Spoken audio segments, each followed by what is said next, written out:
أما بعد فأعوذ بالله من الشيطان الرجيم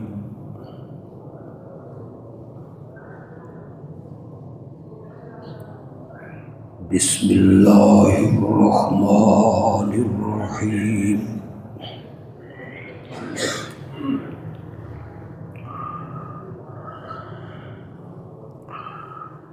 إنا أعطيناك الكوثر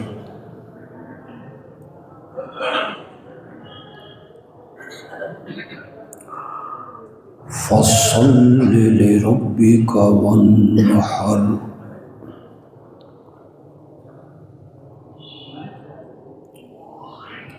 إن شانئك هو الأبتر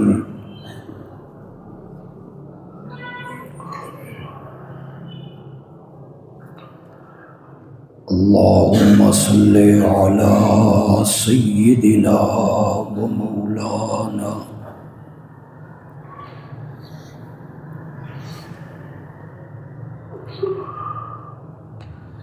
محمد النبي الأمي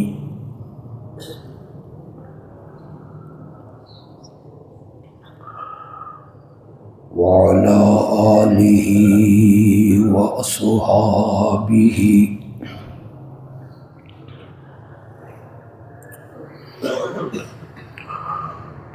وبارك وسلم ثم صل عليه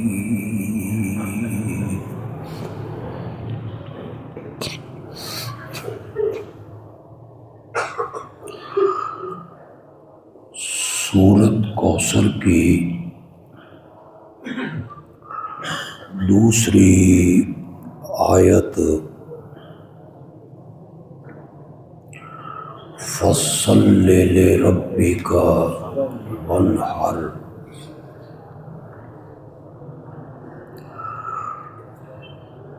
اس کا مفہوم یہ ہے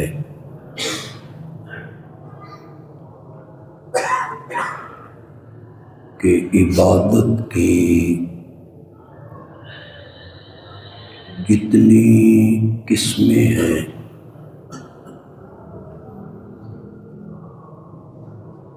وہ آپ صرف اپنے رب ہی کے لیے کریں۔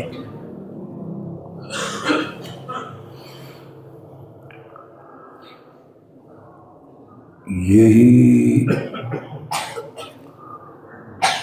قرآن کا دعویٰ بھی ہے کہ اللہ تعبدوا الا اللہ،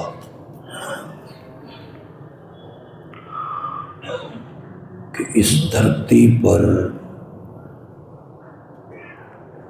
اللہ کے سوا کسی کی عبادت نہ کرو۔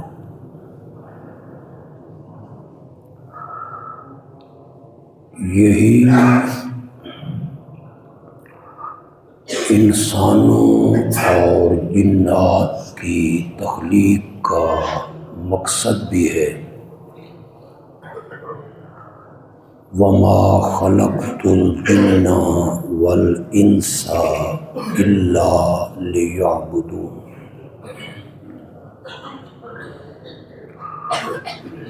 ہم نے انسانوں کو اور جنات کو اس مقصد کے لیے پیدا فرمایا ہے کہ دھرتی پر عبادت صرف میری ہو۔ یہی کلمہ طیبہ کا مفہوم ہے، لا الہ الا اللہ، کہ اللہ کے سوا کوئی عبادت کے لائق نہیں۔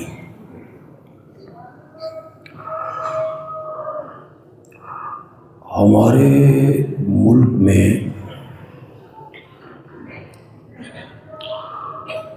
جتنے فرقے مسلک اس بات کے مدعی ہیں کہ ہم مسلمان ہیں،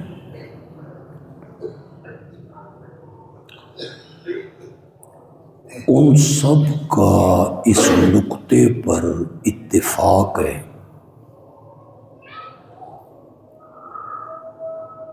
کہ عبادت کے لائق اگر کوئی ہے تو وہ صرف اللہ۔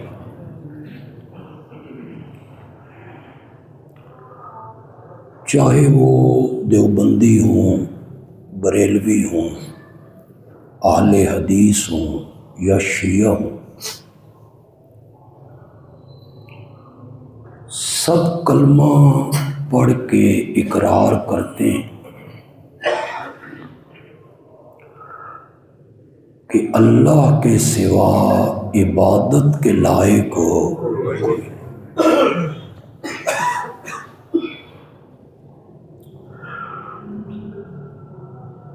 آگے اچھے خاصے پڑھے لکھے تعلیم یافتہ لوگ ان کا خیال یہ ہے کہ عبادت نام ہے نماز پڑھنے، روزہ عبادت ہے، زکوٰۃ عبادت ہے، حج۔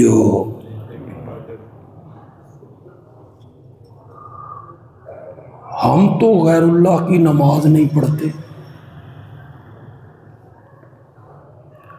نہ ہم نے کبھی نبیوں ولیوں کے نام پہ روزہ رکھا ہے، نہ ہم ان کے نام کی زکوٰۃ دیتے۔ پھر یہ شرک یہ کیا ہے؟ ہم تو عبادت کر رہے ہیں صرف کس کی؟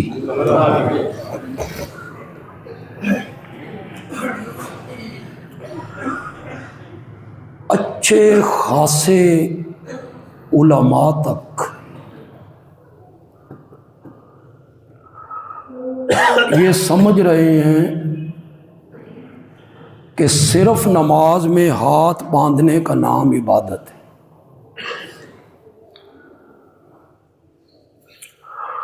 یا اتحیات میں دو زانو بیٹھنے کا نام عبادت ہے،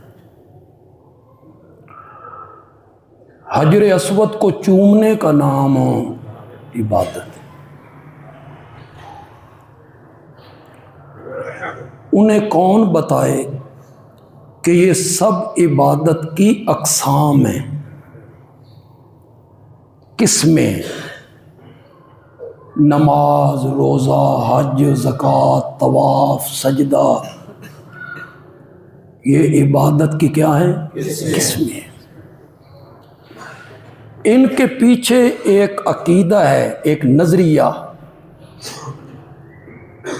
جو اس ہاتھ باندھنے کو کیا بنا دیتا ہے؟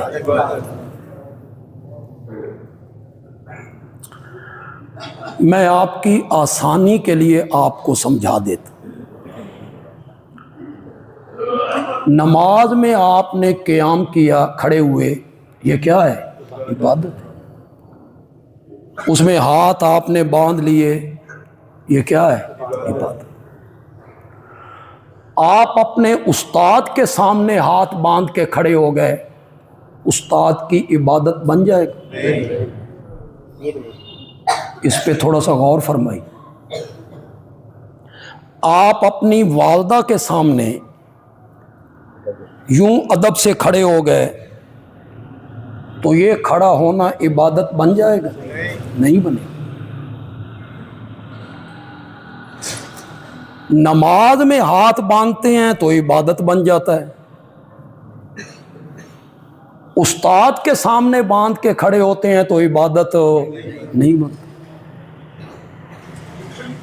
یہ جمعے کی نماز ختم ہو جائے، آپ گیٹ سے لے کے گھر تک ہاتھ باندھ کے چلے جائیں، وہ ہاتھ باندھنا عبادت بنے گا؟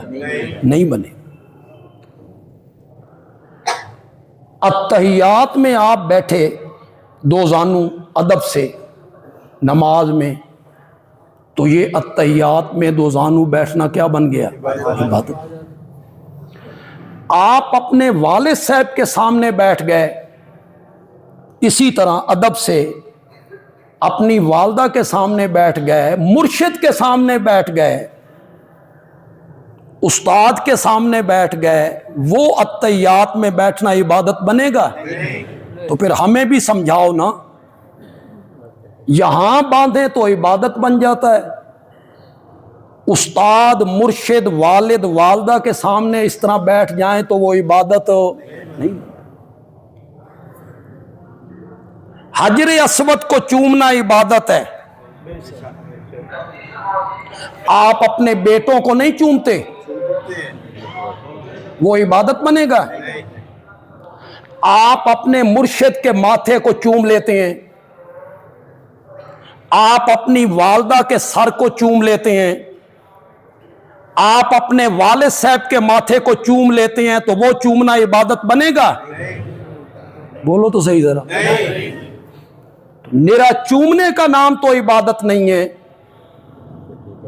اگر نرے چومنے کا نام عبادت ہوتا تو والد صاحب کو چومنا بھی عبادت بن جاتا، استاد کو چومنا بھی عبادت بن جاتا، مرشد کو چومنا بھی عبادت بن جاتا۔ یہ عبادت نہیں بن رہا، اور حجر اسود کو چومنا کیا بن رہا ہے؟ ماننا نہ ماننا آپ کی مرضی ہے، ہمارا کام ہے سمجھانا، اور اس طرح سمجھائے گا بھی کوئی نہیں، اس لیے کہ خود علماء کو اس گناہ کا پتہ نہیں، انہیں خود علم نہیں، آپ کو کیا سمجھائیں گے؟ میں آپ کو سمجھا دیتا ہوں، اور اس پر میرے پاس قرآن کی 20 آیتیں ہیں۔ یہ نہیں ہے کہ میں قرآن سے ہٹ کے آپ کو سمجھا رہا ہوں، میں نے آپ کے سامنے ایک عقلی بات رکھ دی ہے۔ نماز میں کھڑے ہونے کا نام عبادت ہے، اتحیات میں بیٹھنے کا نام کیا ہے؟ عبادت ہے۔ حجر اسود کو چومنے کا نام عبادت ہے۔ والد کے سامنے کھڑے ہونے کا نام عبادت نہیں، اس کے ماتھے کو چومنے کا نام عبادت نہیں۔ کوئی فرق تو بتاؤ نا۔ فرق ہے اس کے پیچھے عقیدے کا، وہ عقیدہ ہاتھ باندھنے کو عبادت بناتا ہے، وہ نظریہ اتحیات میں بیٹھنے کو عبادت بنا دیتا ہے، وہ نظریہ حجر اسود کو چومنے کو عبادت بنا دیتا ہے، اور وہ عقیدہ یہ ہے کہ جس کے سامنے ہاتھ باندھ کے کھڑا ہوں میں اس کو نہیں دیکھ رہا اور وہ مجھے دیکھ رہا ہے۔ یہ عقیدہ ہاتھ باندھنے کو کیا بنائے گا؟ اور جب آپ اپنے استاد کے سامنے کھڑے ہوئے تو یہ عقیدہ ہے آپ کے ذہن میں؟ کوئی نہیں۔ آپ اپنی والدہ کے سامنے کھڑے ہو گئے ادب سے، اس وقت عقیدہ ہے آپ کا؟ نہیں ہے، تو وہ کھڑا ہونا عبادت نہیں بنے گا، وہ قیام عبادت نہیں بنے گا۔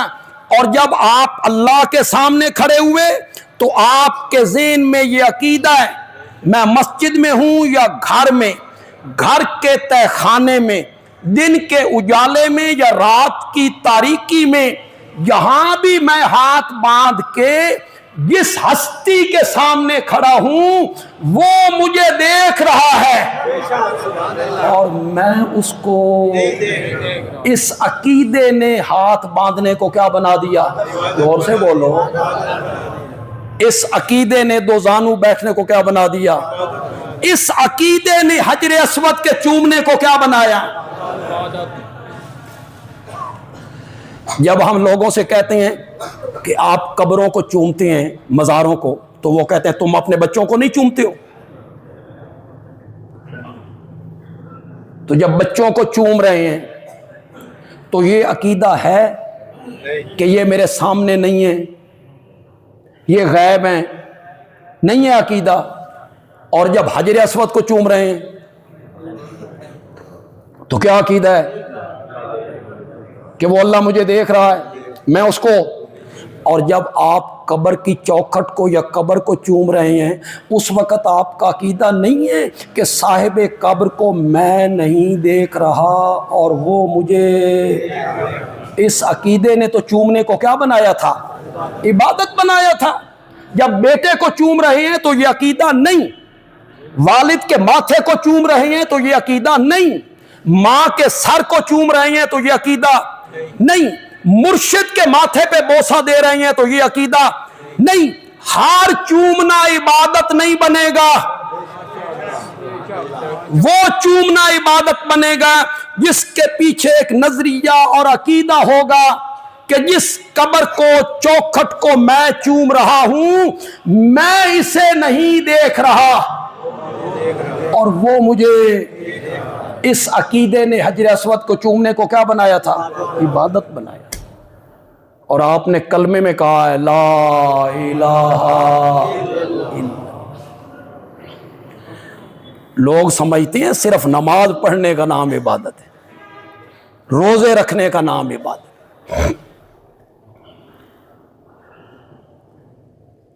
یہ جو پکار ہے یہ عبادت کی پہلی قسم ہے، قولی۔ کون سی قسم؟ قولی۔ اس کا تعلق کس سے ہے؟ یا اللہ میرے بیمار کو شفا دے دے، یہ کہنا عبادت ہے، یہ کہنا۔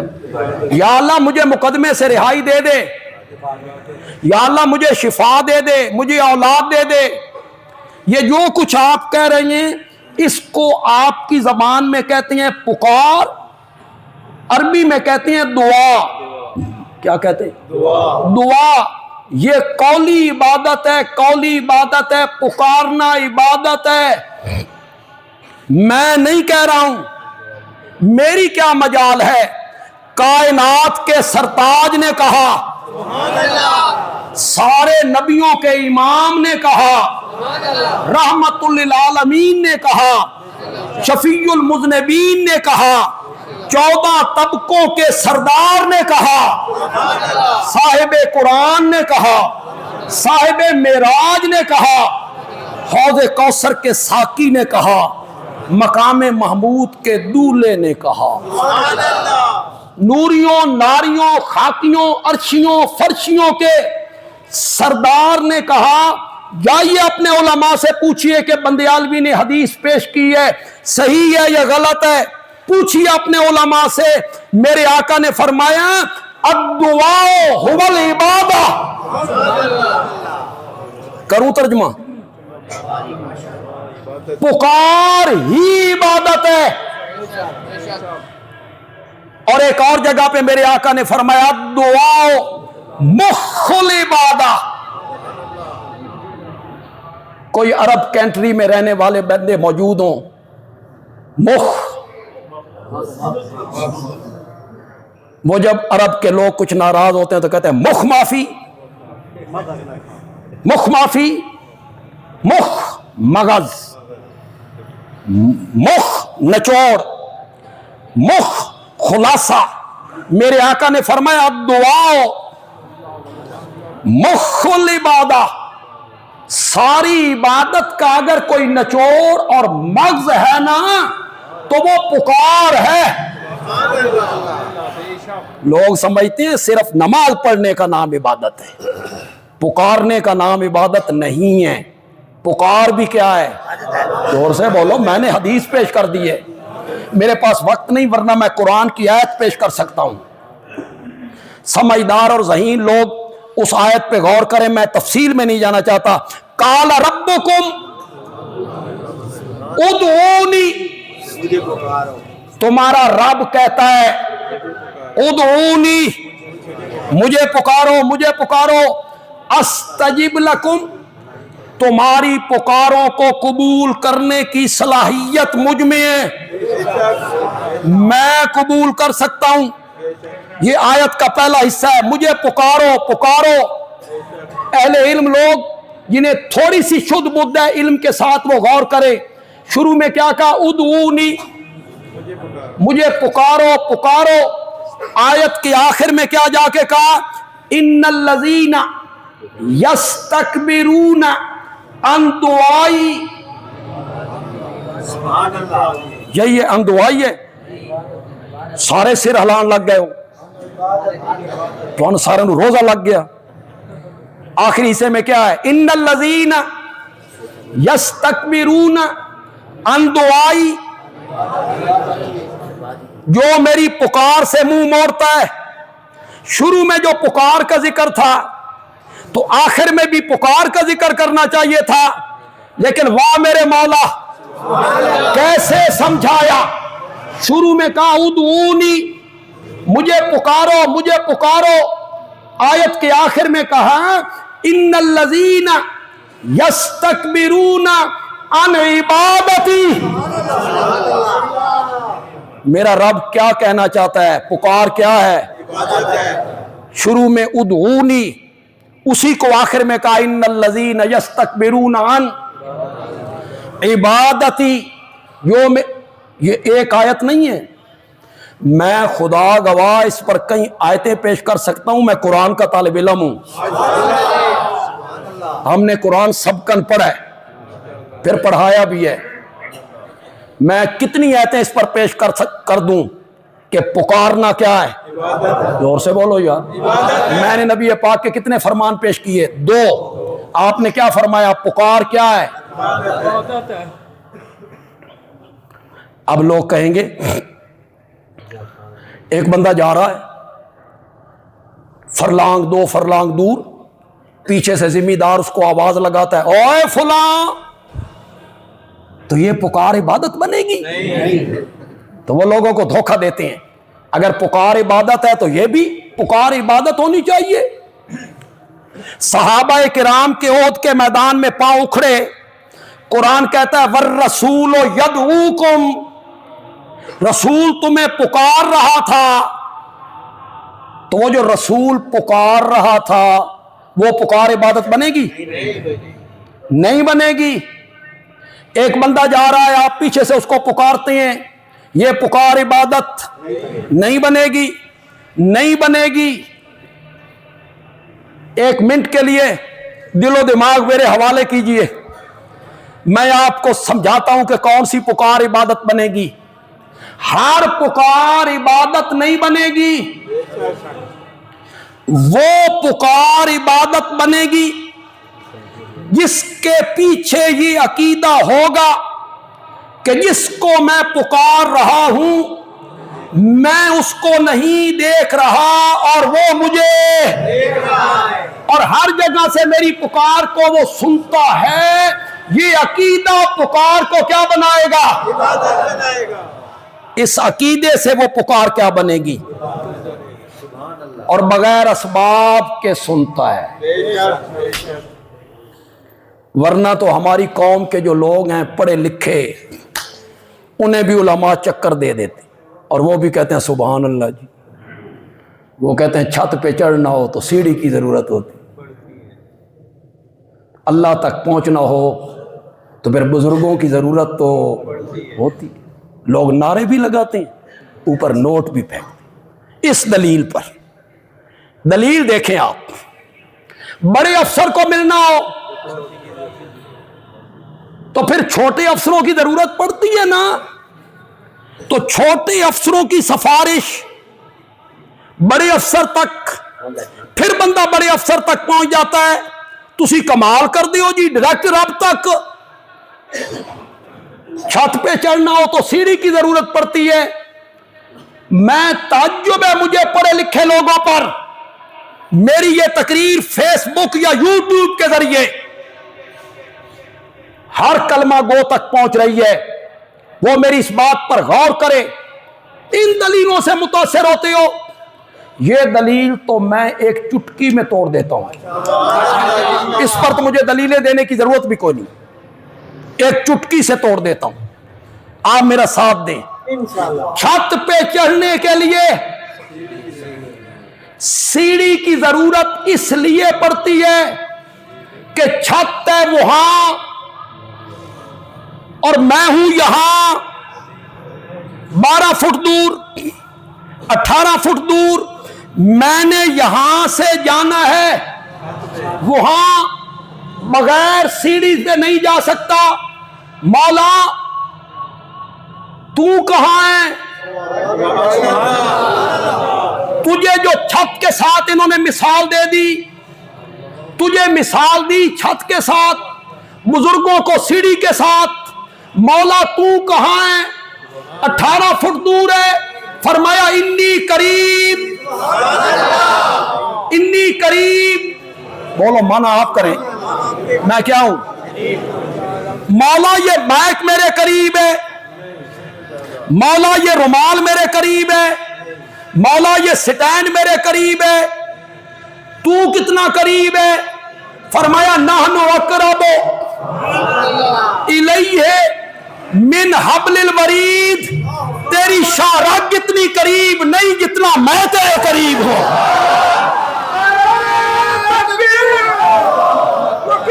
بتا ہمارے مہربان بتائیں سیڑھی کتھے رکھنی جے، کتھے سیڑھی رکھنی جے؟ وہ تو شاہراہ سے زیادہ قریب۔ ماشاءاللہ۔ بڑے افسر تک چھوٹے افسر کی سفارش، جو چھوٹے افسر نے سفارشی رکا نہ لکھا ہو، بڑی بات میں نے کی،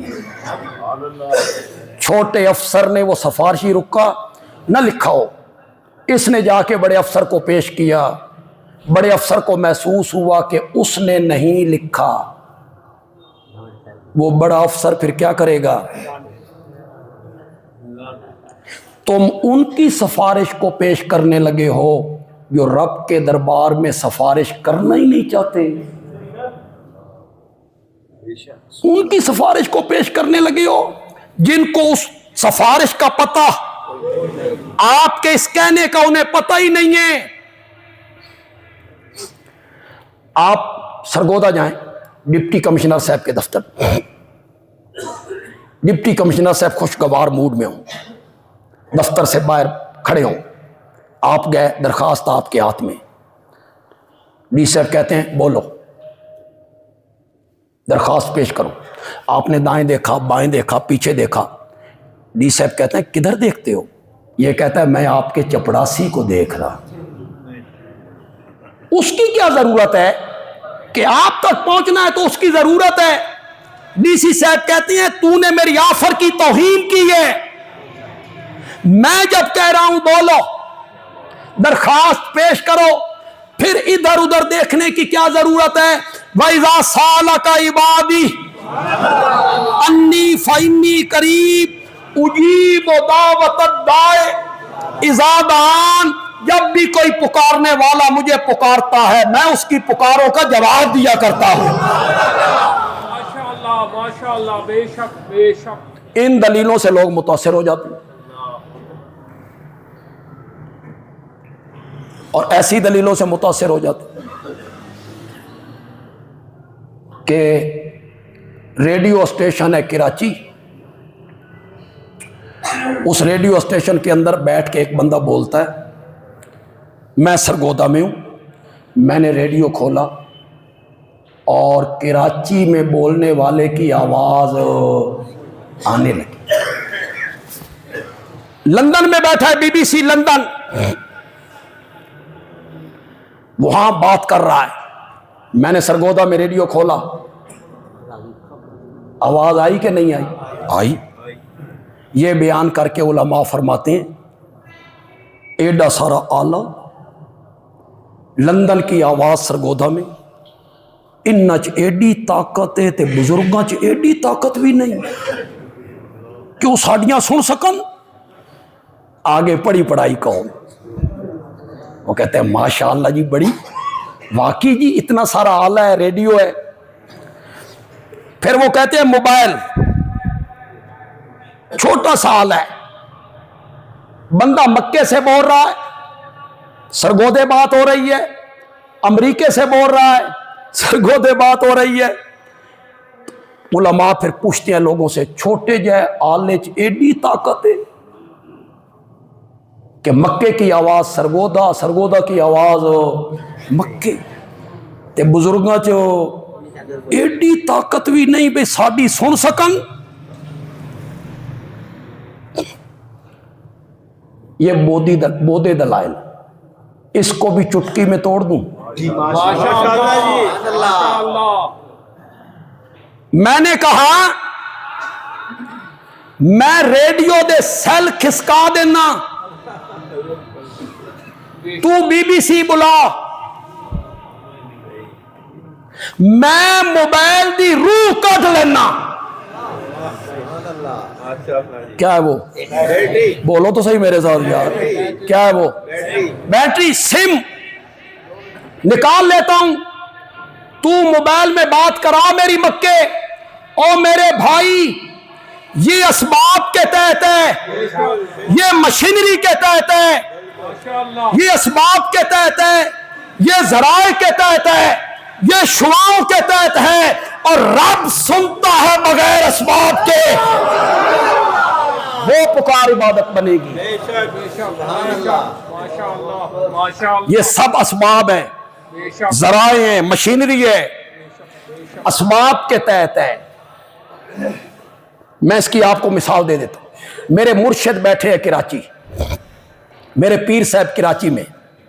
میں نے پیر صاحب کا نمبر ملایا، میں نے موبائل پہ کہا پیر جی میں بیمار ہوں، میرے واسطے دعا کرو. جائز کہ ناجائز؟ کیوں؟ اسباب کے تحت. کس کے تحت؟ اسباب کے تحت. اب درمیان میں موبائل نہیں، میں سرگودا میں بیٹھ کے کراچی میں بیٹھے ہوئے پیر صاحب کو تو پیر جی میں بیمار ہوں، میرے واسطے دعا کرو. اب موبائل وائرلیس ٹیلی فون نہیں ہے، جائز کہ غلط؟ کیوں غلط؟ تسی مردیاں نو روندے پھر دیو. اتنے زندہ پیر کراچی بیٹھا ہوا بغیر اسباب کے نہیں سن سکتا، نہیں سن سکتا. ماشاءاللہ ماشاءاللہ. تو کون سی پکار عبادت بنے گی؟ جو اس عقیدے سے کی جس کو میں پکار رہا ہوں، میں اس کو نہیں دیکھ رہا، میں اس کو نہیں دیکھ رہا اور وہ مجھے دیکھ رہا ہے. یہ پکار عبادت ہے. عبادت میاں اس پکار کو عبادت کہتے ہیں. یہ میرے آقا نے فرمایا، میرے نبی نے فرمایا، خاتم النبیین نے فرمایا، یہ پکار عبادت ہے، عبادت ہے. اور اگر یہ عبادت ہے تو پھر اس میں کوئی شک نہیں کہ عبادت کے لائق نبی اور ولی نہیں ہوتے. عبادت کے لائق کون ہے؟ تم نے تو کلمے میں کہا ہے لا الہ الا اللہ، اللہ کے سوا عبادت کے لائق کوئی نہیں. یہی میرے نبی نے امت کو سبق سکھایا. اذا سالتا فاسأل اللہ.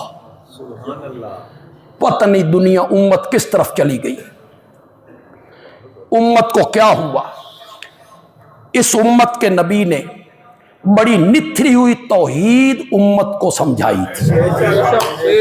خدا دی قسمیں ہمارے پیغمبر نے بڑی نتھری ہوئی توحید لوگوں کا ذہن بنایا. آپ کے چچا زاد بھائی ہیں حضرت عبداللہ ابن عباس رضی اللہ تعالی عنہما، چچا کے بیٹے ہیں، صحابی ہیں، مفسر قرآن ہیں. تہجد کے ٹائم میرے نبی نے جھولی اٹھا کے ان کے لیے دعا مانگی تھی، مولا میرے چاچے دے پتر نو قرآن دی سمجھ عطا فرما. ان کی خالہ میمونہ میرے نبی کی اہلیہ ہیں، زوجہ محترم ہیں. جب میرے نبی کی باری ان کی خالہ کے گھر ہوتی تو یہ کہتے تھے میں بھی اکثر وہ راتیں اپنے خالہ کے گھر گزارا کرتا تھا. پھر تہجد کے ٹائم میں نبی پاک کو وضو کروایا کرتا. اس سے میرے نبی نے فرمایا اپنے چچا داد بھائی کو، یہ تو ان عربی نال کوئی شدھ بدھ ہے نا، تے خدا دا نا جے ترجمہ کرو جنہاں نو آندا او کرو. اذا سالتا جب تو نے مانگنا ہو, اذا سالتا جب تو نے مانگنا ہو فسأل اللہ مجھ سے مانگو. ابن عباس کوئی شے منگنی ہوئے تے میرے کو لوں, انتقال کے بعد مجھ سے مانگنا, مجھے پکارنا نہیں سبق دیا. فرمایا اذا سالتا فسأل اللہ, جب بھی تو نے مانگنا ہو تو وَلْيَسْأَلْ. یہ فرمان سناتے ہوئے نا مجھے بڑا مزہ آتا ہے, ماشاءاللہ. اور اللہ بھی عرش پہ فرشتوں کے جھرمٹ میں خوش ہو رہا ہوتا ہوگا. میری وحدانیت بیان ہو رہی, میری توحید بیان ہو رہی. وَلْيَسْأَلْ حدیث میں پڑھتا ہوں, آدھی حدیث کا ترجمہ آپ نے کرنا, آدھی کا میں کروں. ہمت کرو, کہو کریں گے انشاءاللہ. میں کوئی تواڈے کول مشکل لفظوں کا ترجمہ کروانا نو, بڑے آسان سے لفظوں کا ترجمہ آپ سے کروا لوں گا. وَلْيَسْأَلْ چاہیے کہ مانگے, یسال کا میں چاہیے کہ مانگے, احدکم تم میں سے ایک ایک, چاہیے کہ مانگے تم میں سے ایک ایک ربہ, اس کا ترجمہ کرو یار, اپنا نام لکھواؤ. دھرتی پہ جو لوگ توحید بیان کر رہے ہیں اور توحید سن رہے ہیں, نام لکھواؤ, آخرت میں بڑا کام آئے گا. چاہیے کہ مانگے احدکم تم میں سے ایک ایک ربہ, کس سے, حاجتہ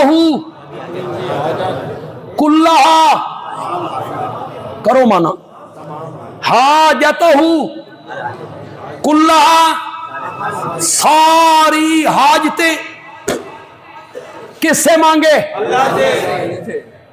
یہ وہی مانگنا ہے جس کے پیچھے وہ نظریہ ہے. ورنہ تو لوگ کہیں گے واہ جی واہ, بیٹے باپ سے پیسے نہیں مانگتے تو پھر ان سے کیوں مانگتے ہیں؟ انہاں کول جائز ہے تے قبر والے کول ناجائز ہے. اگلے دن فیس بک پہ بھی ایک بندہ توحید بیان کر رہا ہے, دوسرا بندہ کہتا ہے ٹھہرو, باپ سے نہیں مانگتے. اس بندے بیچارے کو پتہ نہیں تھا, ورنہ ایک چھوٹا سا جواب تھا, مرنے کے بعد بیٹے باپ سے نہیں مانگتے. باپ مر جائے پھر کہتے ہیں ابا 100 روپیہ دے, مانگتے ہیں؟ یہ مانگنا اور ہے جناب. یہ تو میرے نبی نے بھی چندہ مانگا, تبوک میں نہیں مانگا, مسجد نبوی کی تعمیر کے لیے نہیں مانگا. یہ مانگنا کون سا ہے؟ ما فوق الاسباب. یہاں دینے والے ہاتھ نظر نہ آئیں, یہاں دینے والے ہاتھ نظر نہ آئیں, وہ مانگنا ہے. تم میں سے ایک ایک مانگے اپنے رب سے حاجتہ, تھوڑا سا میرا ساتھ دو یار, حاجتہ کلہا. آگے میرے نبی نے حد کر دی, فرمایا حتی شس نالہ اذا انقطع, یہاں تک کہ اس کی جوتی کا تسمہ ٹوٹے تو وہ بھی اپنے رب سے مانگا کرے. حتی شس نالہ, کتنی نکھری ہوئی توحید اپنی امت کو میرے نبی نے پڑھائی اور سمجھائی. حتی شس نالہ اذا انقطع, یہاں تک کہ جوتی کا تسمہ ٹوٹ جائے تو رب سے مانگے. اگلی بات سنو لوگو, فرمایا فَإِنَّهُ إِن لَمْ يُيَسِّرْهُ لَمْ يَتَيَسَّرْ. مجھے کعبہ کے رب کی قسم ہے, اگر رب تجھے جوتی کا تسمہ نہ دینا چاہے تو ساری کائنات مل کر تجھے جوتی کا تسمہ بھی نہیں دے سکتی ہے. نتھری توحید سکھائی, کتنی نتھری ہوئی توحید سمجھائی, امت کو سمجھایا. مانگنا ہے غائبانہ, غائبانہ غائبانہ, اولاد دے دے, شفا دے دے, تو یہ مانگنا کس سے ہے؟ اپنی ہر حاجت کس کے سامنے پیش کرنی ہے؟ اللہ کے سامنے پیش کرنی ہے. چلیں, یہ مسجد کی جھولی ہے جی, جو آپ کے سامنے آ رہے ہیں ہمارے عزیز.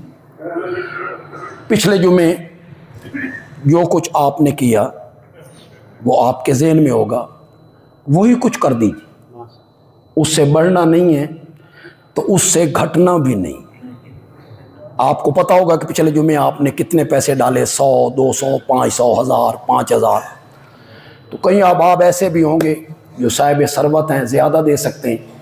تو یہ مسجد کے اخراجات کے لیے, اس میں زکوٰۃ نہیں ڈالنی, اس میں صدقہ نہیں ڈالنا, اس میں عشر کے پیسے نہیں ڈالنے. زکوٰۃ جو آپ نکالتے ہیں اللہ کے فضل و کرم سے, جو اللہ نے آپ کو دولت دے رکھی ہے, مال دے رکھا ہے, وہ ہمارا بندہ گیٹ پہ ہر وقت موجود ہوتا ہے پورا رمضان. آپ زکوٰۃ, عشر, صدقہ ان کے پاس جمع کروائیں, جمع کروا کے رسید حاصل کریں. میں اپنے مواحد دوستوں سے, جمعے میں تو کئی لوگ آ جاتے ہیں جو ہمارے جماعتی احباب ہیں اور سمجھتے ہیں کہ ہم نے ہمیشہ اللہ کا قرآن بیان کیا, توحید کی دعوت دی, شرک کے خلاف آواز اٹھائی. یہ آسان نہیں ہے, اس میں بڑے چندے بند ہوتے ہیں اور لوگ بڑے مخالف ہوتے ہیں, فتوے بھی بڑے لگتے ہیں. تو جو ہمارے مواحد ہیں وہ تو اپنی زکوٰۃ ادھر ادھر نہ دیا کریں, کسی اور جگہ پہ خرچ نہ کیا. یہ جو آپ دکان پہ بیٹھے ہوتے ہیں اور فقیر آ گئے, کسی کو 100 اٹھا کے دے دیا, کسی کو 50 اٹھا کے دے دی, کوئی تھیلے میں رسید بک لے کے مولوی صاحب آ گئے پہ ہمارا مدرسہ ہے رحیم یار خان میں, ڈیرہ غازی خان میں, فلاں جگہ پہ. وہ وہاں نہیں ہوتا, اس تھیلے کے اندر ہوتا ہے. وہ مدرسہ جو ہے نا اس تھیلے کے اندر ہوتا ہے. تو آپ کیوں رقم ضائع کرتے ہیں؟ زکوٰۃ کی ادائیگی کے لیے ضروری ہے کہ جس کو آپ زکوٰۃ دے رہے ہیں وہ مشرک نہ ہو, شرک نہ کرتا ہو, ورنہ آپ کی زکوٰۃ ادا نہیں ہوگی. تو آپ یوں ہی اٹھا کے دے دیتے ہیں, جو فقیر آئے, جو مانگنے والا پیشہ ور آئے. اس طرح نہ کیا کریں, اسے جوڑیں, اکٹھا کریں اور اسے جامعہ ضیاء العلوم کے فنڈ میں آپ جمع کروائیں. تقریباً ماہانہ خرچ جو ہے ہمارا وہ 30 لاکھ کے قریب, 30 لاکھ کے قریب ہمارا ماہانہ خرچ ہے, اور پورا ہو رہا ہے. اللہ کی منشا یہ ہے, اللہ چاہتا یہ ہے کہ یہ دینی مدرسے قائم رہنے چاہیے. اللہ چاہتا ہے, تبھی تو یہ نظام چل رہا ہے. ورنہ 400 بندے کی روٹی صبح اور شام, اور ان کا علاج, معالجہ, بجلی, سارا خرچہ. آپ تصور تو کریں, آپ کے گھر کے 5-6 آدمی ہوتے ہیں, کتنا خرچہ اٹھتا ہے, اور جہاں 400 بندے کی روٹی پکتی ہے صبح و شام, کتنا خرچہ اٹھتا ہوگا اس میں. لیکن یہ سب رب کی مہربانی. اللہ تعالیٰ غیب سے مدد کرتا رہتا ہے, لوگوں کے رخ پھیرتا رہتا ہے. اور جو ہمارے ملک کے لوگ ہیں نا, پاکستان کے تاجر, صاحب ثروت, یہ بھی چاہتے ہیں کہ یہ مدرسے قائم رہنے چاہیے. ان کی خواہش بھی, اگر ان کی خواہش نہ ہو تو ہمیں زکوٰۃ کیوں دیں, ہمارے ساتھ تعاون کیوں کریں.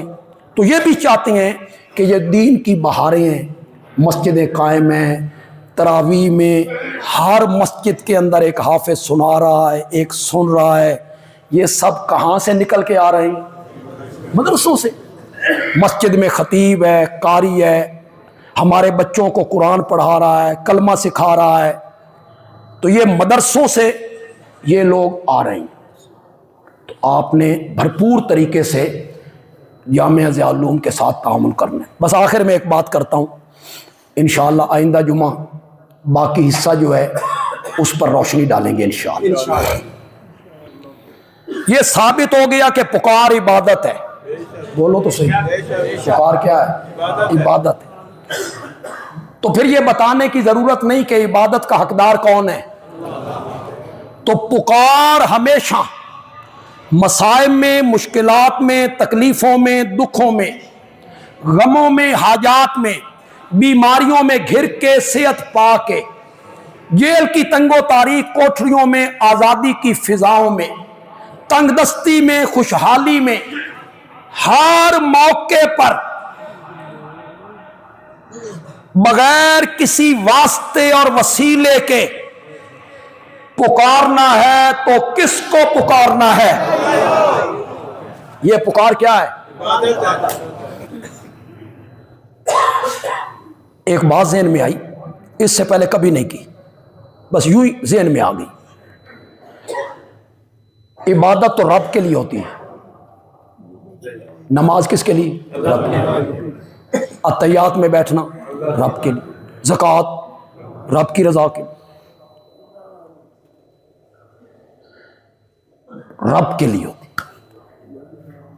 دعا ایک ایسی عبادت ہے، بندہ اپنے لیے مانگ رہا ہے، رب اس پر بھی ثواب دے رہا ہے۔ واہ! مان یا اللہ مجھے شفا دے دے، تو یہ کیا بن گئی؟ عبادت۔ یا اللہ مجھے رہائی دے دے، اولاد دے دے، تو یہ کیا بن گئی؟ اس پر بھی ثواب مرتب ہو گئے۔ فائدہ اپنا ہے، مطلب اپنا ہے، غرض اپنی ہے۔ تو یہ دعا ایک ایسی چیز ہے، پکارنا صرف رب کو چاہیے۔ مصائب اور مشکلات میں کیوں رب کو پکارنا چاہیے؟ کہ وہ قادر ہے۔ بولو میرے ساتھ ذرا، رب کو اس لیے پکارنا چاہیے کہ وہ قادر ہے، قدیر ہے، مقتدر ہے۔ کتنے لوگ بندیالوی کا ساتھ دیں گے؟ قادر بھی ایسا، قدیر بھی ایسا کہ دل میں آئے نا تو مریم کی گود بغیر خامد کے ہری کر کے رکھ دیتا ہے۔ قادر بھی ایسا ہے جس نے خود قانون بنایا۔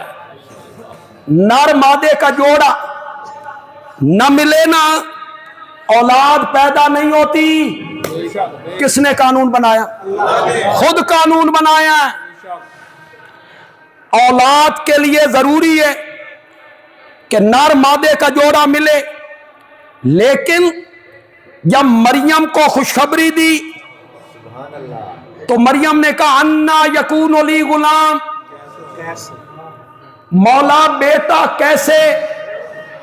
شادی میری نہیں ہوئی، بدکارہ میں نہیں، بد چلن میں نہیں، ولم یمسسنی بشر، مجھے کسی انسان نے چھوا بھی نہیں۔ تو نے خود قانون نہیں بنایا؟ جب تک نر مادے کا جوڑا نہ ملے اولاد پیدا نہیں ہوتی۔ انا مولا بیٹا کیسے؟ کالا کذالک، کالا اسی طرح، کاف تشبیہ کا ہے، اسی طرح۔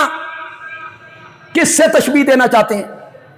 مریم تجھے نہیں بنایا، تو بھی تو دنیا میں نہیں تھی، تے تین بنا لیا، تے تیرا پتر نہیں بنا سکتے۔